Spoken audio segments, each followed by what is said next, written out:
Hey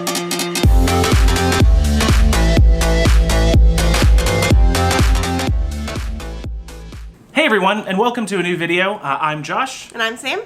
And we are here today with some Mickey's Not So Scary Halloween tips. It's going to be our top 5 tips, but the biggest overarching tip that we're going to give you is that you need to plan. You can't go in without a plan, or you're just going to be standing in a lot of lines, and that's going to be not fun for you.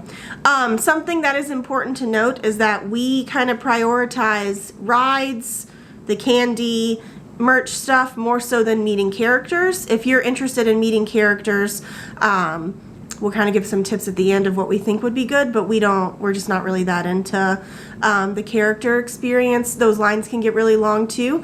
But our first tip, right, our number 1 tip is get in early, right? So we're annual pass holders. We were able to get in whenever we wanted to, but if you're not, don't worry. They allow you into the party or allow you into Magic Kingdom at 4, and the party doesn't start till 7.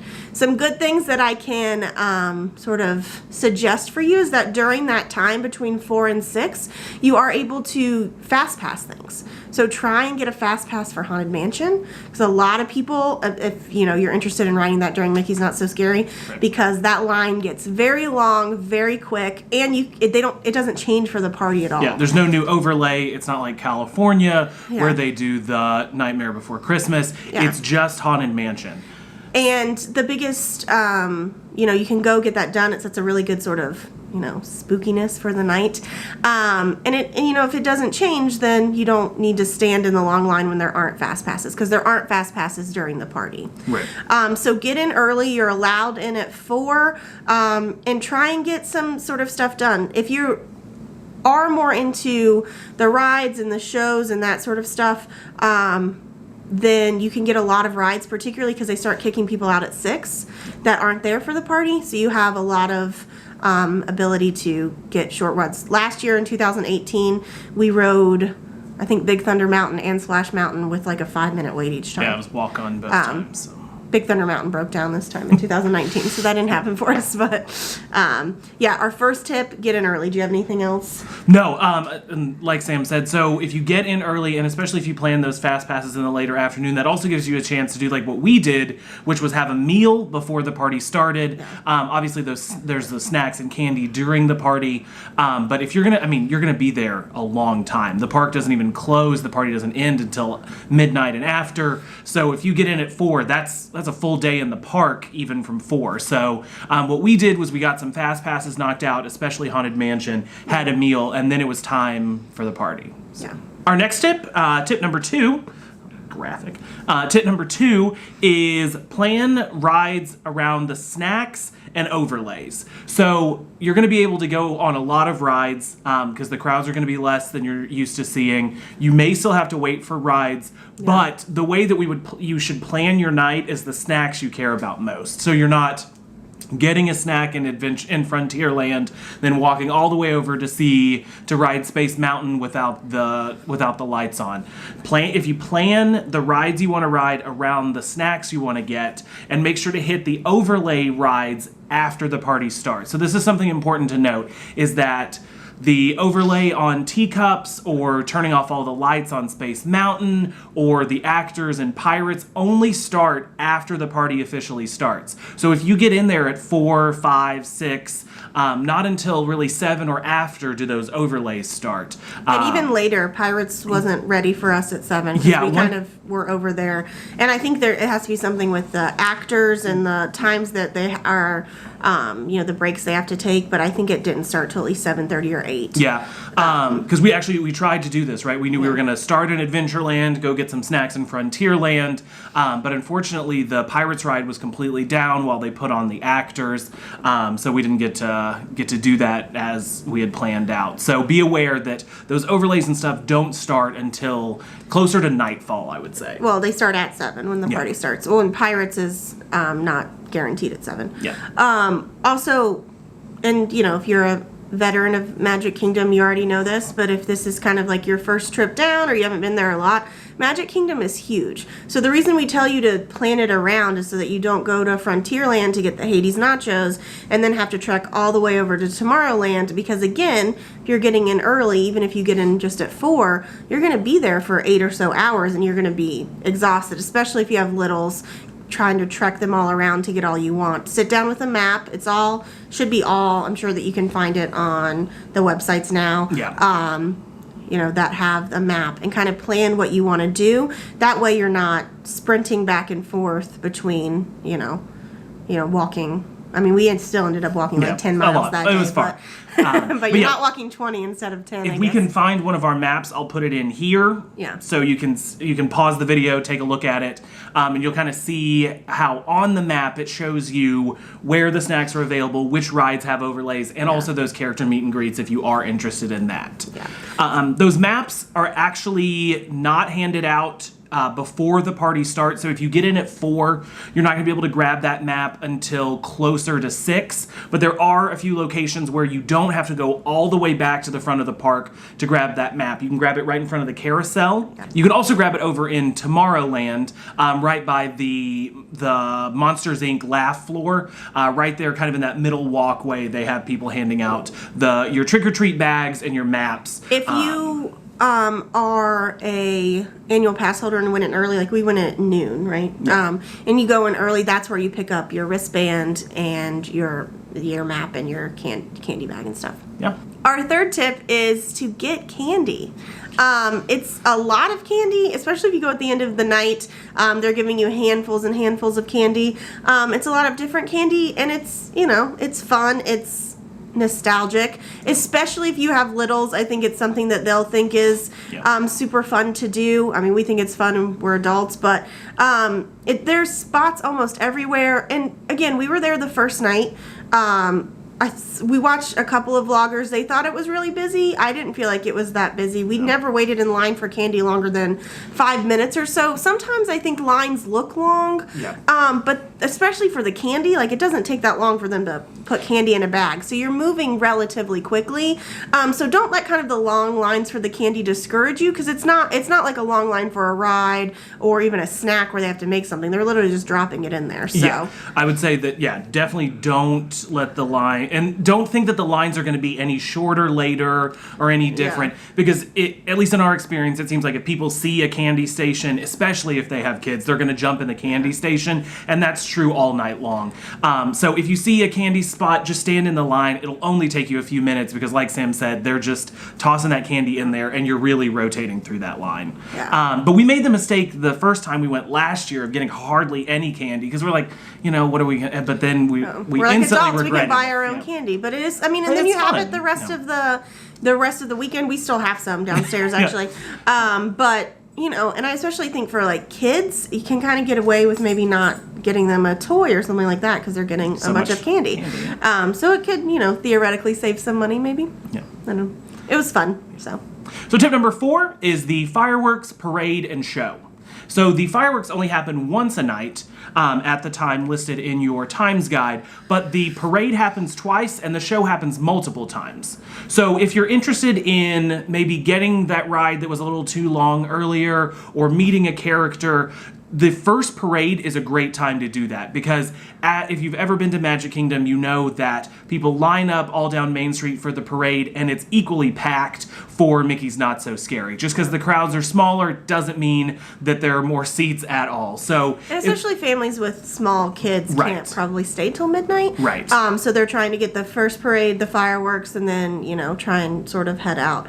But the show happens multiple times. The last show is actually after the last parade, so you can kind of back end some of those things to make sure that you can see everything you want to see. So, but the fireworks only happen once, and they're awesome. So make sure that and that typically means you have to stake out a spot to be able to watch them. Yep. And I hate to give you our tip because it's worked for us literally every single time. We always sit at the ice cream parlor, the seating area that's there. You can see the castle, you can see the projections, even with people standing in front of you. And no one's ever there until the fireworks start. So we normally have a really good seat and a really good view. That works for us. Not on party days, and works for us on party days too. For some reason, I don't know. There will be people standing in front of you, so if you want sort of an unobstructed view, then you need to move up, yeah. and you might want to move that up further up your list. You'll probably have to do that pretty early because I mean, when we got there, well, not when we got there at noon, but once we sort of made our way over to that area, there were people already staking it out about 5, 6 o'clock. Yeah, they wait a long time. So people wait a long time, but people will stand in front of you. Almost anywhere you are. It's not like Japan where people sit down and watch shows. Yeah. So just be aware of that. Even if you move up really close to the castle, people will stand up. Yeah. So however you want to view them, that may take more time. Yeah. But definitely see the fireworks. And if you're going this year, 2019, you're going to be one of the few to see the first year of projections, and the projections were awesome. Yeah. So you can see the fireworks from really anywhere in the park. So if you just care about the fireworks, you don't even have to go in front of the castle, but I would absolutely recommend finding a place in front of the castle so you can see these new projections. They're really great. They're really great. The story's really great and cute. Yeah, and it's completely different from the kind of party fireworks you're used to seeing. So our 5th tip is to stay late. The party happens until midnight, meaning the rides run till midnight, the snacks run till midnight, the characters are there till midnight. Stay. It's worth it. Also, a lot of people don't stay, so you can kind of get Magic Kingdom to yourself. That didn't necessarily happen on this time for us because it was the first party. Night, so. And it seemed than when we went last year in October, much more like kind of adults or, childless millennials like us, who are, kind of able to stay up longer than, little kids are.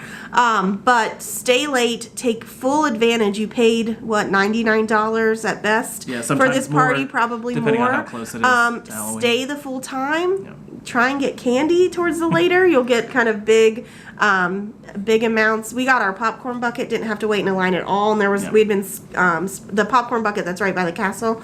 We were kind of spotting it all night long. The line was really long. And when we went after we rode Seven Dwarfs Mine Train, it was sort of completely empty. Yeah, and this is one of the times where maybe if you have the party at night, you do like a resort day in the morning, or you sleep in and get some rest, maybe have a big breakfast, something like that, to really relax in the early part of the day. I personally would not recommend doing a rope drop to fireworks on a party night, just because you're going to be there from 7 a.m. until midnight, and it's going to be a long day. We have made that mistake before and then left and then really felt regret for leaving because we missed some stuff while doing that. So I would definitely relax or lounge if you can, even do a pool day before, get in, at your time, and then stay really late. Something else, and maybe this is tip 6 or just as information, from what I've noticed about the parties, is that if you hate standing in line at all, the party honestly may not be for you unless you just want to see the shows. I would say everything's kind of at that annoying time limit of 30 minutes. I would say each line that we stayed in that was longer than just like a walk-on was about 30 minutes, which is just at that tip where it's kind of annoying. And also in the past so we went on Seven Dwarfs Mine Train at around 11:15, I think. And it said 30 minutes, ended up being more like 40, which typically is the opposite of Disney rides, right? It's normally about 10 minutes less than what they say. And we kind of, it was late, kind of found that a little annoying. But if you don't like standing in line at all and you don't like, and I don't think it's crowded by any means, but I've been at Magic Kingdom when it's like, you can't walk anywhere. I didn't think it was crowded, but some of the other videos from the same night, people thought it was really crowded. If you don't like that and you don't like standing in line at all, I don't want you to get disappointed in the party. I would say if you've ever been to one of the early morning ticketed events or the late night ticketed events, expect the Halloween party and also the Christmas party to be more crowded than that. Yeah, they are more crowded than there that. are certainly almost 100% certain that there are more people that Disney lets into these parties Yeah. than they let into those ticketed events. The parties do sell out and those ticketed events do sell out, but I think the number of people Is different. Is definitely different. Because you got to think a lot of those just let you into a certain section. Even the Magic Kingdom one is just Fantasyland. The Toy Story one that we did back in May was just in Toy Story Land. So they can't let the same amount of people. It's the whole park, right? Yeah. It's all of Magic Kingdom is open. So it is more people than those parties. If And you're it's- thinking you're going to walk onto every single ride, no. I would say that you're going to walk onto a lot of rides. And there's going to be probably a good 30-minute wait for the big ones. And even, how long did you wait for Space Mountain? Because it's one with the overlays, so a lot of people are a lot of people were attracted to doing that. it. I would say I probably waited 30 minutes, but again, I think when I walked up to it, it said it was only 15 or 20. Yeah. So I feel like, and because they have things open differently than they do during the day, Yeah. so they were loading people differently because of the overlays and things like And that. the fast pass lines So- aren't there, so it gets Yeah, a little confusing. So I think Yeah. that some of the, and it could be that it was just the first night Yeah. and they, didn't have things dialed Or in. you just ended up being there with the huge flux that came Yeah. in right towards the end, which Yeah. is actually what happened to us at Mine Train.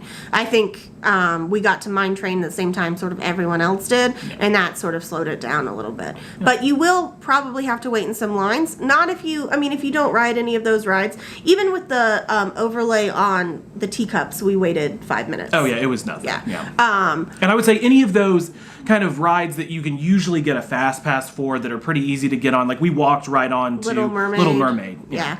And we walked onto some other stuff too. Yeah. But the big ones like Seven Dwarfs, Space Mountain, those big things aren't going to be just straight walk-ons. Yeah. It's going to be about 30 minutes, which isn't that bad if not you that plan around it. Yeah. But it's good information to know. I think a lot of people think that the Halloween party they're going to get to just walk on into everything, and there's definitely more people. Yeah, there's more people than you think that there's going to be for sure. Make must-dos, right? Our must-dos that we had to watch the fireworks. We wanted to get some of the merch, and we wanted to ride the overlays as much as we could. And those were our kind of must-dos. Everything else we were able to adapt and move around and not get disappointed with. Yep. So, if your must-do is to eat all the snacks, then you may have to wait in line. Yeah. But you should just go with, you're not going to be able to do everything. It's not enough time to do the whole park. Yeah. So really just make a list of what you prioritize. Yeah. And let us know down in the comments below what your must-dos are for Mickey's Not So Scary Halloween Party and other tips that you may have. And thanks for watching.